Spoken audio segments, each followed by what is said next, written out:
flowering out there. It's the biggest flower I've ever seen on a native plant. Really? Yeah. Do you like dandelion and coffee mixed together, or just the dandelion? I've got a spiced dandelion. Whatever you want to experiment or use me as you Well, can. everyone thinks it's an exceptional combination. Sure, yep, I'll open. What the masses say is an exceptional combination. That's right, coffee and dandelion. It's a spiced dandelion too, so it's a bit of a ripper. There we go. The old shack in the jungle. How long have you been here for? Oh shit, 26 years on the mountain here. But I've been on Mount Nardi for over 40 years. Yeah. Really? Yeah. Where were you before this? Just straight below here in the cooperative next door. All right. Just only... So were you one of the original sort of hippies and sort of those that grew up around here, or what? Yeah, I was at the end of the first wave, yeah. 79 I arrived. Yeah. Right, Yeah. Yeah. What brought you here? An alternative way of life. Mm-hmm. Yes. And where had you been before that in terms of growing up and as a kid? Grew up in Melbourne, yes. Then I was in Bellingen for a little while, at the community centre there in Bellingen. Yeah. And they said, well, Nimbin was a little bit groovier, a little bit greener. So that interested me, so I went north and found my niche here and haven't gone anywhere since. Right. Yeah, Mount Nardi's been my home. And did you study uni or just... No, I did a mechanical career. Did an apprenticeship as a mechanic. Mm-hmm. Diesel mechanic too. Yeah. Right, and that would no doubt help you in being on the land here and stuff like that. Oh, the mechanical skills helps you no end. Very practical things. You learn how to deal, use your hands and your brain. And I was very good at analysing. Fault finding was my expertise. Yeah, finding what was wrong seemed to be my forte. I was always pretty good at diagnosis. Yeah. Yes. Being gagged to say what you'd like to say, which is a bit unfortunate. But yes, you'd like those sort of people to actually be able to open up and talk about the real impact this technology is having on everyone and everything. But of course you can't. Don't mind me. No worries. Thanks for being here. I appreciate your concern. It's awesome. There was more wildlife here than there was anywhere else because this is a pristine environment. So there was more to lose here and more to notice that was gone than there was other places. And I live by myself here and I like that because I get up every morning and I listen to the critters, listen to the birds instead of kids screaming or whatever else you got to do, So, so I've got a lot more time than most people for doing what I like doing best, observing nature.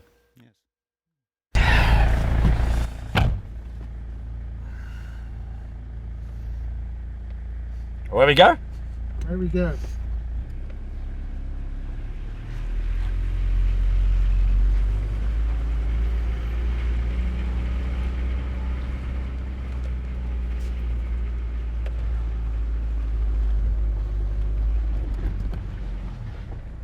So that's...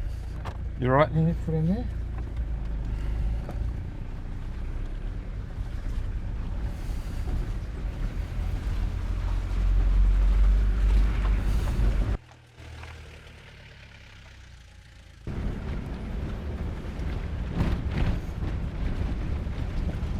How long have you been making movies, Dave? 40 years. Wow, okay. As long as I've been a greenie. Yep. This is Sue Higginson's property. Oh, really? You know that? I didn't know that, no. Yeah. Greatest environmental lawyer of our time. I One of know. the greatest environmental lawyers of our time. Yeah, I spent quite a few years in Papua New Guinea and Solomon Islands. Did you? Yeah. I'm the director of the Eco-Forestry Project in Papua New Guinea, Solomon Islands, South Pacific. Really? We were getting in front of the biggest logging companies in the world and stopping them in their tracks just by offering the villagers a better deal for their forests. Nothing for it. We're $3 a tree. $3. Yeah, really.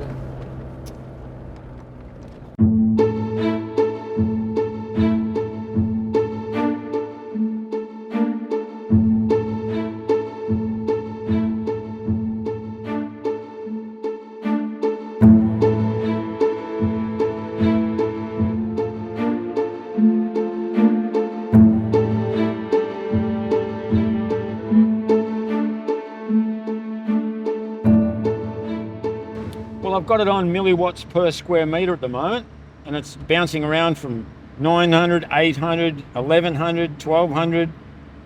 It's bouncing around all over the place. Well, 1300, 1390. I'm up here on top of Mount Nardi in the middle of the World Heritage National Park, and we've got the highest radiation measurement that I have ever measured up here, and it's a Monday morning.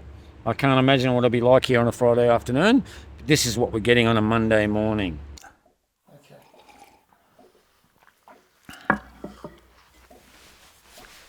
So, how did you first get interested in the issue of microwave radiation, or RF or EMF? 2014, National Parks and Wildlife set fire to old growth up next to Mount Nardi in the old growth section.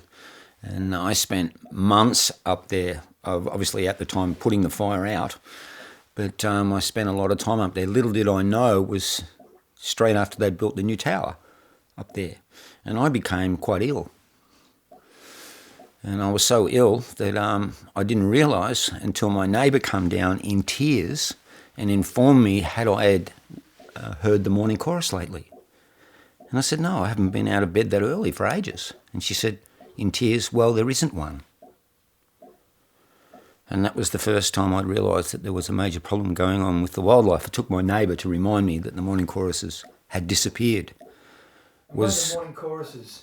The morning chorus is the bird chorus here was, I did sound mixing for nearly 20 years, and one of the laws that we had to abide by was had to get home before dawn, otherwise you wouldn't sleep. The morning chorus, the birds' song in the morning was so loud that you would never get back to sleep. I've recorded nearly 96 bird species here on a morning chorus. 96, I think the record is 114, and I've recorded 96 here. Well, the next morning when I got out of bed, there was 3 birds. The next morning there was 5. It had dropped from that to that. That was immediately after the tower was built, or you knew that the tower was suddenly there? Well, it had been there for, like I say, almost a year, I think, until I'd realised that there was no morning chorus. I had had a new girlfriend, and I'd been very busy that year building and not spending much time at home, so I wasn't aware that the birds had disappeared until I was reminded. So when did the sensitivity or your sickness kick in? Talk a little bit about that. Well, interestingly enough, during that time, spending a lot of time up Mount Nardi, I thought it was because, I had no idea what was causing my problems. My problems first started off as night sweats, and then it became insomnia, and then it led to epileptic-type seizures. Interesting thing about non-thermal radiation is India has just turned down the power of their transmitter towers, their mobile phone towers, to 0.9 of a milliwatt per square metre. Now up here we're getting over 1,000 milliwatts per metre.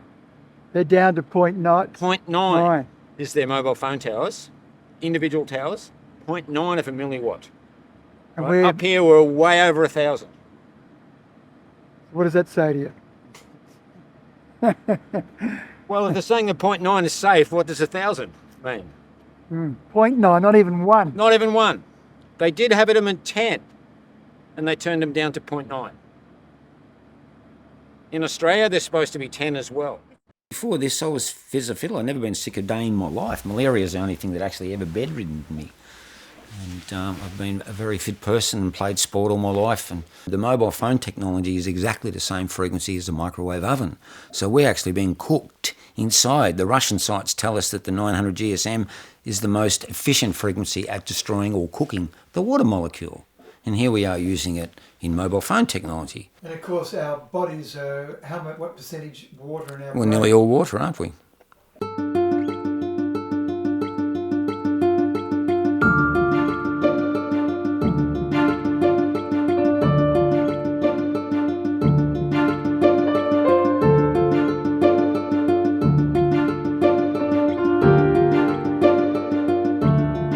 Analogue.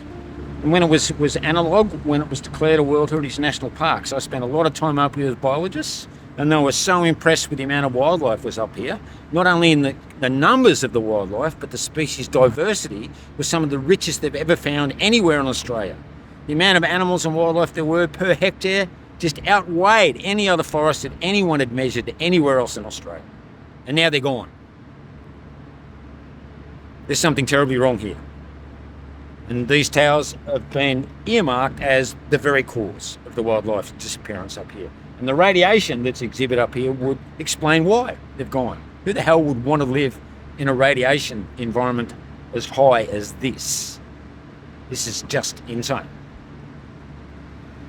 And this is in our World Heritage Area.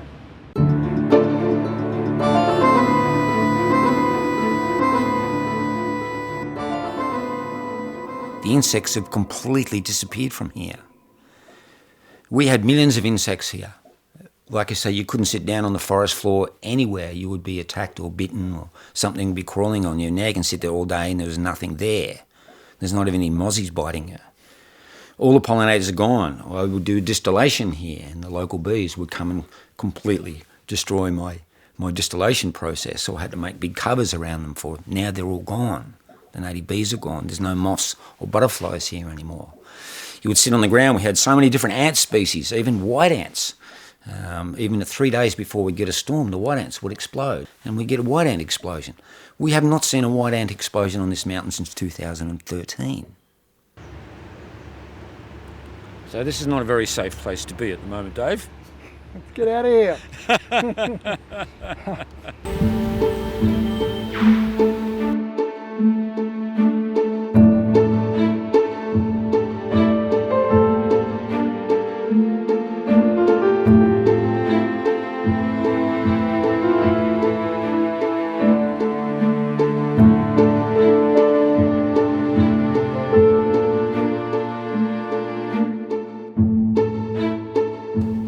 Too easy, buddy.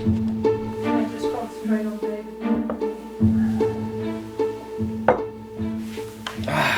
Thank you very much.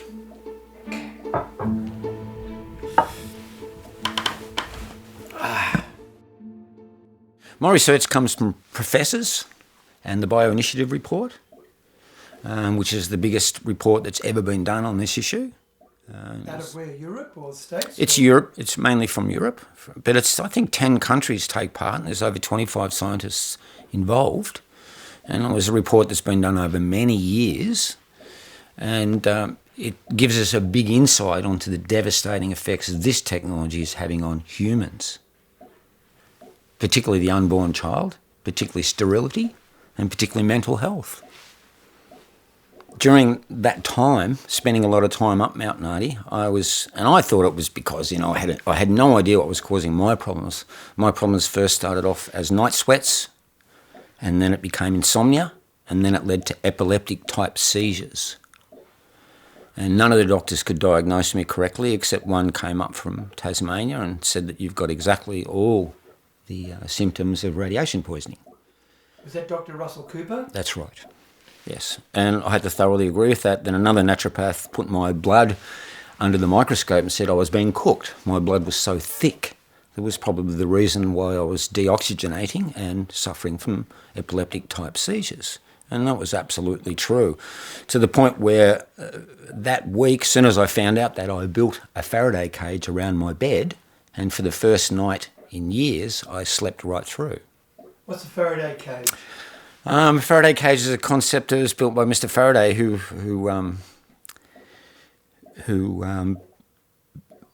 worked out a shielding device for non-thermal radiation and radiation, which is just simple. It's just a major conductor. Any metals that are conductive can be used as shielding. And I just happened to make one out of aluminium mosquito wire from Bunnings. It was just a cheap, quick and nasty one that worked perfectly. And I slept through the night, first time for a couple of years. And so straight away, I realised what the problem was. It was non-thermal radiation. Just coming in. Yeah, baby.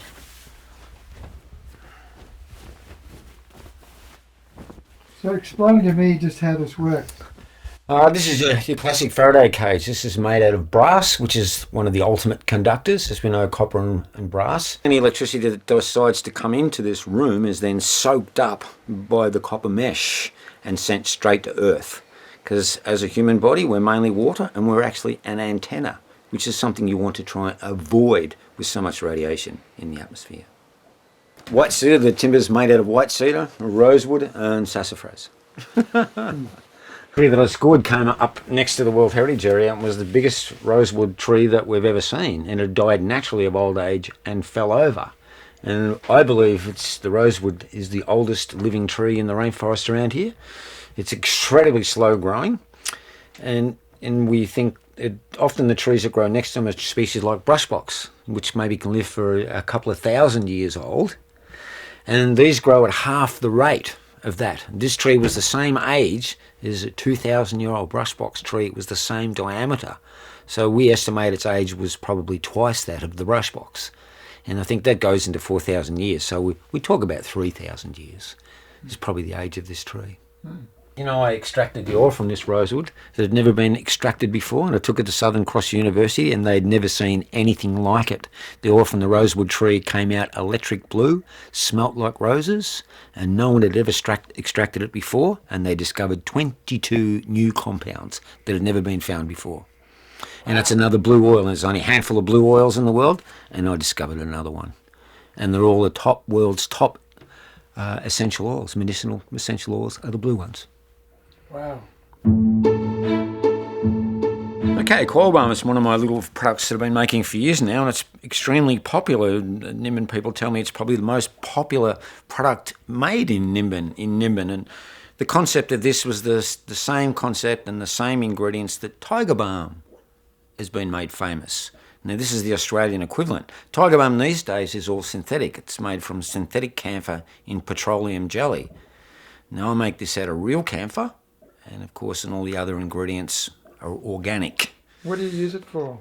This is a first aid cream you can use for anything. It's an antihistamine cream. It's antibacterial, antiviral, antifungal.